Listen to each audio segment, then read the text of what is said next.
Ethan Cross woke to the low, rhythmic crunch of gravel under tires, a sound that didn't belong. He lived at the edge of nowhere, tucked behind two rolling hills and a dense thicket of pines. Nobody came down this road unless they were lost, or had a reason. He pulled on a flannel shirt, still groggy from sleep, and stepped onto the porch with his coffee steaming in hand. A luxury black SUV idled in his driveway, dust settling around its tires. Tinted windows, chrome grille, the kind of vehicle that didn't belong anywhere near dirt roads or roosters. The door swung open and a woman emerged, brisk and commanding, late 40s, sharply dressed, clipboard in hand, posture military straight.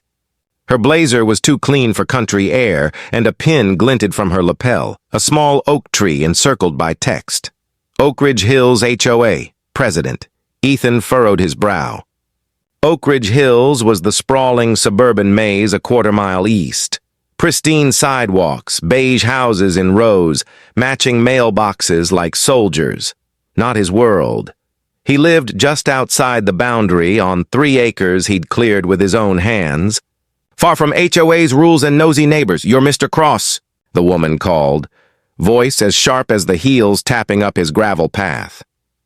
"Depends who's asking," Ethan replied, cautious but calm. "I'm Linda Carver, president of the Oak Ridge Hills Homeowners Association." She flashed a tight smile. "I'm here regarding your property." Ethan tilted his head. "My property isn't in Oak Ridge Hills." She smiled wider, the way someone might before serving you with a lawsuit. "Actually, there's been a recent boundary expansion vote by the HOA Council. We've acquired adjacent properties for community cohesion. Yours is now included." Ethan blinked. "Excuse me?" Linda flipped through her clipboard with a flourish, pulling out a folded paper marked with official-looking stamps and bold text. "Notification of HOA Incorporation, Parcel 17. You'll need to bring your landscaping into compliance. That fence violates height restrictions, and I believe you have livestock. Chickens?" She didn't wait for a response. "Also, your exterior doesn't match our approved paint palette. We can offer you a discount on compliant siding." Ethan stepped down from the porch, his boots hitting gravel with purpose. "My land is not, and has never been, part of your community," he said, eyes locked with hers. "I bought this place long before your development broke ground. You don't have any say over what I build, paint, or raise." Linda arched an eyebrow. "You may want to double-check that. Boundaries change, communities grow, and I stay where I've always been," Ethan snapped. "Unregulated." There was a moment of silence. Linda took a half step back and smoothed her jacket, but her eyes never left his. "Suit yourself. You'll be receiving formal notice in the mail. I suggest you read it carefully. There are penalties for non-compliance." With that, she turned on her heel, got back into the SUV, and rolled down the driveway, her tires leaving deep ruts in the damp earth. Ethan stood motionless as the vehicle vanished past the trees. A hawk cried overhead. Somewhere behind the house, his rooster crowed, a defiant, proud sound, but the coffee in his cup had gone cold. He walked back inside slowly, unease creeping up his spine. He'd built this life deliberately, far from interference and noise. But now something had found him, and something told him this wasn't over. Not even close. The letter came 3 days later. It wasn't in a standard white envelope or addressed, with a printed label like most HOA communications. No, this one was hand-delivered by a man in a tan uniform with a clipboard. Not a mailman, not UPS. Just a guy who mumbled, "For Mr. Ethan Cross," and walked off before Ethan could even ask what company he worked for. The envelope was thick, cream-colored, embossed with the Oak Ridge Hills HOA seal in gold foil. It looked more like a wedding invitation than an official notice. Ethan opened it cautiously, a pit already forming in his stomach. Inside was a 3-page letter, printed in thick, blocky legalese. Notice of inclusion and violation, dear Mr. Cross following. The recent passage of Boundary Expansion Order 2242, effective retroactively to last quarter, your property, formerly designated Parcel 17, now falls within the official jurisdiction of the Oak Ridge Hills Homeowners Association. You are hereby notified of the following infractions: unauthorized exterior paint color, redwood number 58 not. HOA approved. Presence of agricultural animals in a residential district. 4 hens, 1 rooster. Unpermitted fencing structure over 5 feet in height, lack of HOA mandated front landscaping, total current fines. Accrued $4,850. You are required to attend a compliance review hearing on Tuesday, 9 a.m. at the Oak Ridge Hills Clubhouse. Boardroom. Failure to appear or comply may result in lien placement or legal seizure of the property. Warm regards, Linda Carver, HOA President, Oak Ridge Hills Homeowners Association. Ethan sat down at his dining table, staring at the letter as if it were written in a foreign language. None of it made sense. He wasn't part of their association. No documents had ever tied him to Oak Ridge Hills. His title was clean. His land had been surveyed. There was a half-mile buffer between his property line and their development, and he had the old maps to prove it. What the hell was Boundary Expansion Order number 242? He pulled out his phone and searched the term. Nothing. No public records, no news articles, not even a mention on the HOA's own website. A quick call to the county office led to more confusion. The clerk, a young man named Dustin, said there was no record of any annexation into Oak Ridge Hills in the past 6 months. Your parcel's still zoned rural, Dustin confirmed. Same as it's been for years. If someone's claiming otherwise, it didn't go through us. Ethan's jaw clenched. Then what was this? He looked back at the notice again, at the fine total, the threats of legal seizure. And suddenly, this didn't feel like overreach anymore. It felt like a setup. He marched into his study, pulled out the lockbox where he kept every deed, bill of sale, and zoning document since he'd bought the land 10 years ago. As he spread them across the table, one thing became immediately clear. There was no legal path for the HOA to touch his land unless the county or state rezoned it, and no such action had occurred. But still, they were acting like they owned. His eyes fell on a yellowed folded document tucked inside the original property packet, one he hadn't looked at in years. The language was odd, handwritten, and notarized by someone long since retired. At the top, it read, Parcel 17, Perpetual Independent Status, Exception Clause. Ethan didn't fully understand what it meant yet, but something told him it mattered. And if the HOA knew about this clause, they were playing a very dangerous game, one that went beyond grass height and fencing styles. They were after something else, something they didn't want in writing. Ethan stared at the fragile, yellowed document with a mixture of curiosity and disbelief. The ink had faded, but the words were still clear enough to read. Parcel 17 shall remain forever exempt from inclusion in any residential development or homeowners association governance, unless unanimously approved by all existing property owners in the original Oak Ridge Hills tract. The clause was signed by a man named Harold McIntyre, the land's original owner and a well-known conservationist from the 1970s. Ethan had heard stories about McIntyre, a man fiercely protective of his land who had fought hard to keep his property wild and untouched. Why had this clause been buried in the paperwork? More importantly, why hadn't the HOA mentioned it? Ethan's mind raced.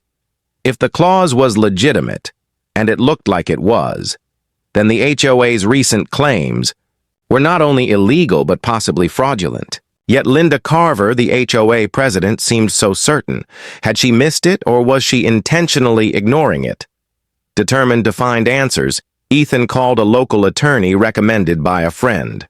The lawyer, Margaret Ellis, was known for taking on tough cases and winning against powerful entities. Margaret arrived the next morning, carrying a briefcase filled with legal books and folders. They sat at Ethan's kitchen table, the old claws spread between them. "This is quite unusual," Margaret said, adjusting her glasses. "Clauses like this, called restrictive covenants, can be incredibly binding if they were properly recorded, and never repealed." Ethan nodded. "So, if this stands, the HOA has no right to force me into their community or fine me for anything." Margaret tapped her pen thoughtfully. "Right. But what worries me is the phrase about unanimous approval by all existing property owners. If any homeowner voted in favor of annexing your land even years ago, it could override the clause." Ethan's heart sank. The Oak Ridge Hills development had grown rapidly over the last decade. Was it possible a vote had taken place behind his back? A vote that nullified his protections? Margaret smiled reassuringly. "We'll look into it. I'll request HOA meeting minutes, vote records, and any amendments to their bylaws. Transparency laws require them to disclose this information." For the first time in days, Ethan felt a spark of hope. But then, as Margaret was packing up, the phone rang. It was a neighbor, Jenna, who lived a few lots into Oak Ridge Hills. "Ethan, you need to hear this," Jenna whispered urgently. "Linda's been asking around. She's talking to other board members, pushing for a secret vote to finalize your annexation this week. It's happening fast." The pit in Ethan's stomach tightened. He realized the HOA wasn't just making a mistake. They were trying to steamroll him, fast, before anyone could stop them. That night, Ethan sat in his living room, the old claws lying open on the coffee table, his thoughts swirling. He pictured Harold McIntyre standing on this very land decades ago, fighting to keep it free from control, free from rules imposed by strangers. Ethan knew then he had to fight, not just for his land, but for everything McIntyre had intended. But the question was, how do you battle an entire community, an HOA with money, lawyers, and a ruthless president, when you're standing alone? The answer, Ethan realized, might lie in turning the community itself against its own leaders. Tomorrow, he would begin. Ethan's peaceful existence began to fracture the moment dusk settled over his property.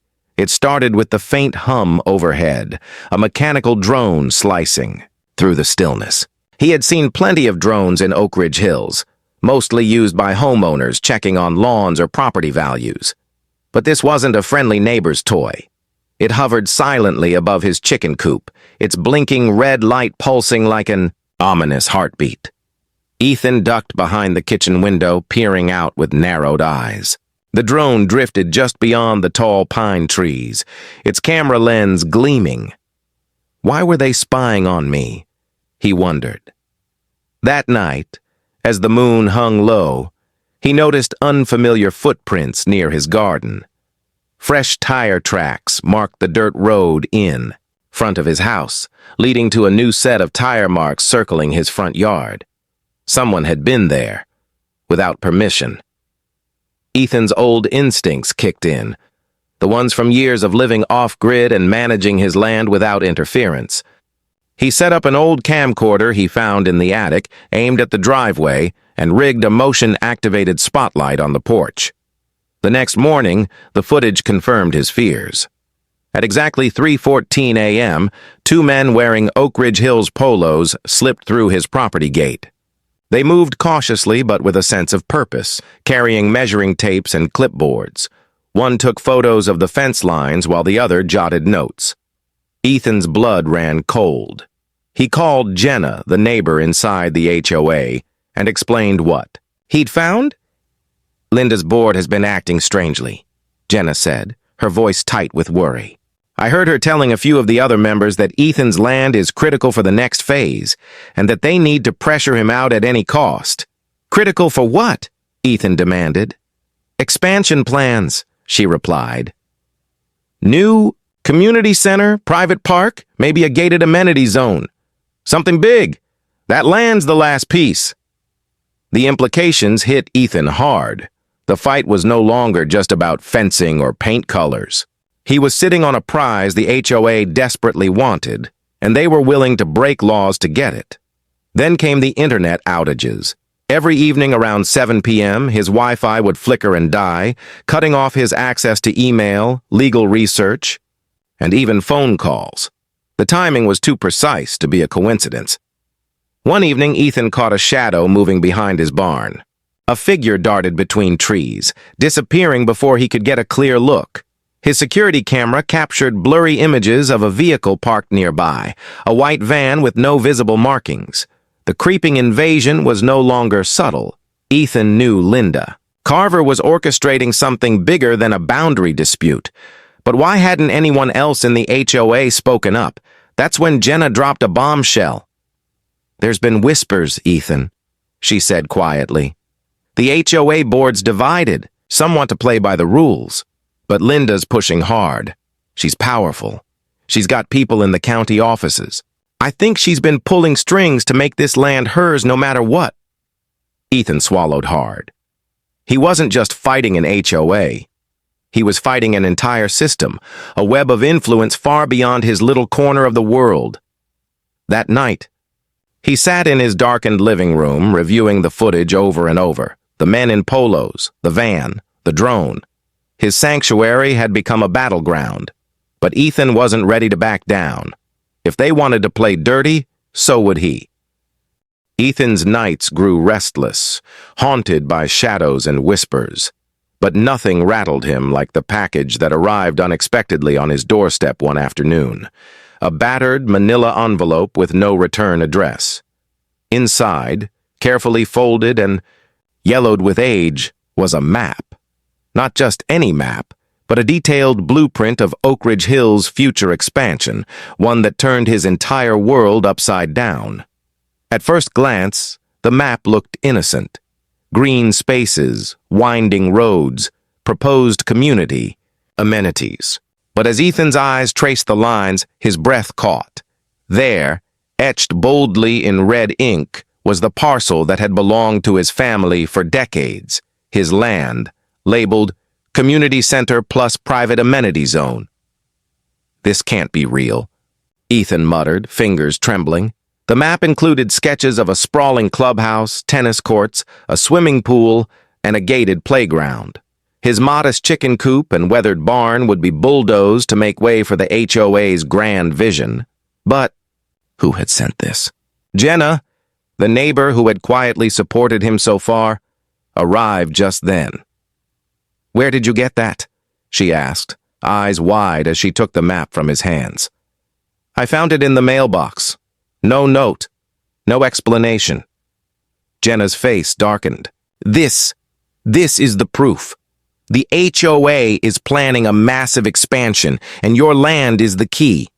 They've been lying about annexation and boundaries, because if you don't give in, they lose the whole project. Ethan's fists clenched.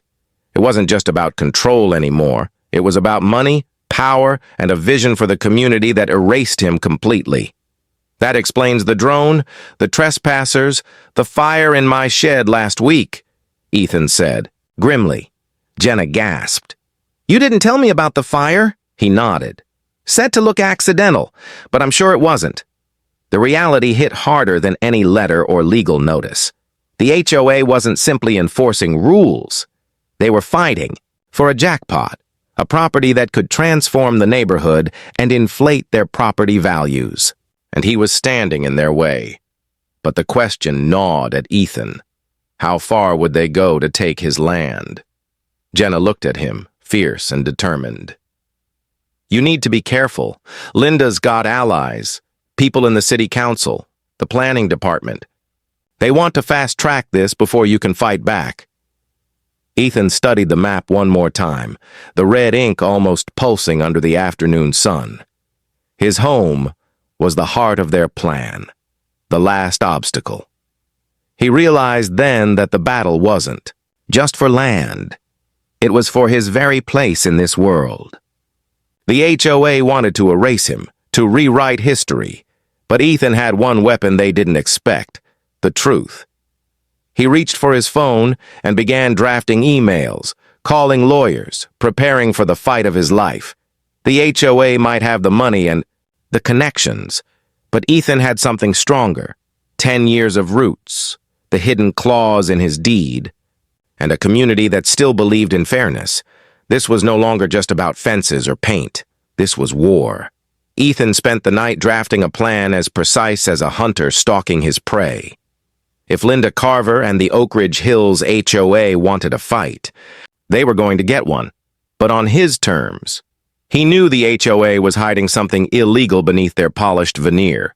That much was clear from the anonymous map, the nighttime trespassing, and the suspicious drone activity. Now it was time to force their hand. The next morning, Ethan met with Jenna again, the only person he trusted inside the HOA. "We need to expose them," he said, his voice low but firm. "If Linda's pushing this annexation through illegally, we have to catch her red-handed. Evidence that can't be denied."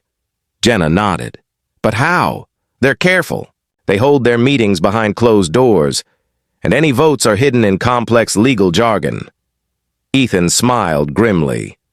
"We make them careless." He decided to bait them. That afternoon, he planted a fake email trail. Using a burner email account, he sent a vague but alarming message to the HOA's general contact email, hinting he had proof of financial misconduct related to the annexation process, an accusation both serious and irresistible. Then he leaked a rumor through Jenna to a few HOA board members. "Ethan is digging into Linda's dealings. He's got something big. Better tighten the circle." The plan was simple: to pressure Linda into making a mistake. Days later, surveillance cameras on Ethan's property captured a new visitor. Linda Carver herself appeared, arriving in her black SUV, but this time, she wasn't alone. 2 men in suits followed her from the vehicle, men Ethan didn't recognize. Linda stormed up the driveway, her expression a blend of anger and urgency. "Mr. Cross," she snapped, "we need to talk, now." Ethan met her on the porch, calm, but prepared. "What's this about?" he asked. Linda's eyes flicked nervously toward the barn. "I hear you've been stirring up trouble, threatening the community. You're making this personal." "I'm defending what's mine," Ethan replied. "Your HOA has no right to seize my land." Linda's tone dropped, almost conspiratorial. "You don't know what you're dealing with. You could ruin everything, not just for yourself, but for everyone who lives here." Ethan's suspicions deepened. The men in suits were whispering quietly nearby, eyes scanning the property, as if measuring his every move. Suddenly, one of them pulled out a device, a small jammer designed to block wireless signals. Ethan's phone lost reception immediately. Linda smirked. "We're in control here." But Ethan was ready. He pressed a button on a hidden recorder clipped to his shirt. "Everything you say here is being recorded," he said evenly. Linda's face tightened. "You think that will stop us?" Just then, the front door burst open, and Jenna stepped onto the porch, holding a folder. "We've got the meeting minutes," she announced. "The vote to annex your land? It never happened. It was fabricated." The men in suits exchanged glances, realizing their bluff had been called. Linda's composure cracked. "You think you're clever, but this isn't over." With that, she turned on her heel, motioning for the men to leave. As the black SUV disappeared down the road, Ethan felt a surge of triumph and dread. They had walked into his trap, but the war was far from finished. The HOA had shown their hand, and now Ethan had the ammunition to fight back.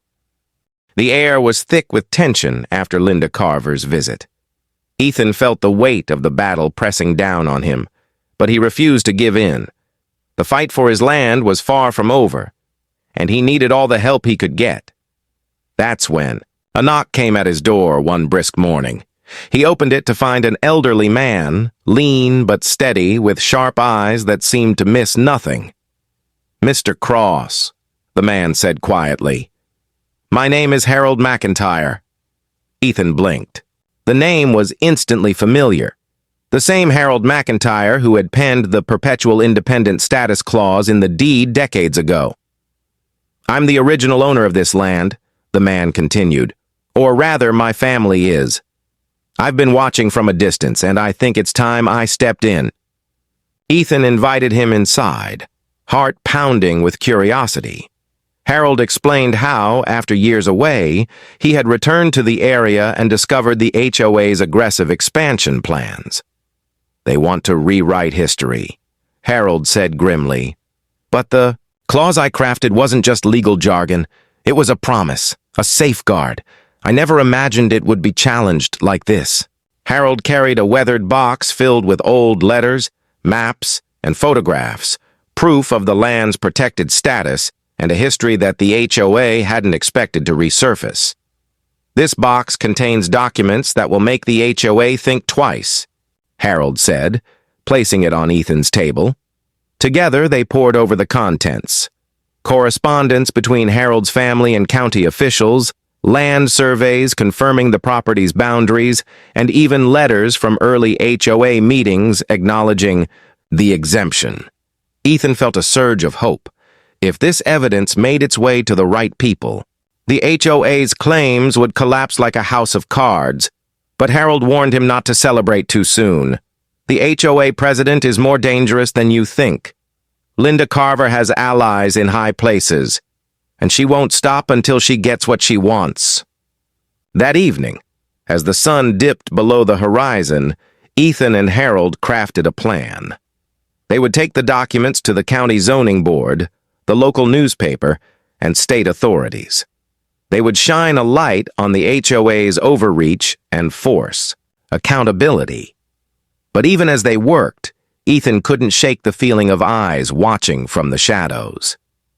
The threat was real. The fight was real. But now, he wasn't alone. With Harold McIntyre's knowledge and history on his side, Ethan felt a new kind of strength, a bridge between past and present. They would stand together, and no HOA president would erase their land or their legacy without a fight. Ethan and Harold had spent the week gathering every piece of evidence they could find, carefully preparing to confront the Oak Ridge Hills HOA and the local authorities. The documents in Harold's weathered box were irrefutable proof. Decades-old covenants, official acknowledgments, and legal records that should have protected Ethan's land from annexation. They scheduled a meeting with the county zoning board. Ethan was nervous but determined, clutching the thick folder of evidence as they entered the sterile conference room. The board members listened intently as Harold spoke with quiet authority, explaining the history of the land and the meaning of the clause that kept it independent. Ethan showed the surveillance footage, the map of the proposed expansion, and the records of the fabricated vote. For a moment, it seemed the tide was turning. Then, just as Ethan felt relief washing over him, the door to the conference room creaked. Linda Carver stepped in, flanked by her legal team and a representative from the county planning department. "I'm sorry to interrupt," Linda said smoothly, her eyes glinting with cold determination. "But there's been a development." She placed a thick stack of papers on the table. "This is a new deed filed just last month. It supersedes all previous agreements, including your so-called historical clause. It was signed by every property owner in Oak Ridge Hills and approved by the county." Ethan's heart sank. How had this happened? Who had filed this deed without his knowledge? The county officials glanced at the documents with surprise but did not dismiss them. Harold's face went pale. This can't be valid. "We've never seen this before," Linda smiled triumphantly. "It's very valid, and it means your land is now officially part of the HOA. The annexation is legal. You have no choice but to comply." The room filled with a heavy silence.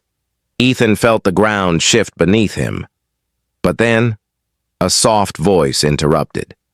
"Actually, there's something you all missed." Jenna stepped forward, holding a sealed envelope. "I found this in Linda's office last week," she said steadily. "It's an email chain, proof that Linda forged signatures to get that deed approved. She pressured some homeowners to sign under false pretenses and bribed a county official to fast-track the process." The room erupted. County officials exchanged uneasy glances, and Linda's confident demeanor faltered. Forgery and bribery are serious crimes, one board member said sternly. We will investigate immediately. Linda's face twisted with rage and fear as she realized her scheme was unraveling. Ethan exhaled slowly, the weight of uncertainty lifting just a little. Later that evening, as the county launched a formal investigation, Ethan and Harold sat together, exhausted but hopeful. This isn't just about land anymore, Harold said quietly. It's about standing up to corruption and greed. Ethan nodded. And it's about community. Real community. Built on honesty, respect, and trust. As the sun set behind the pines, Ethan knew the battle had changed, but the fight was far from over. The HOA president's reign of deception was exposed, but justice was only just beginning. And whatever came next, Ethan was ready. Because this land wasn't just his. It was a legacy, a promise, and a home.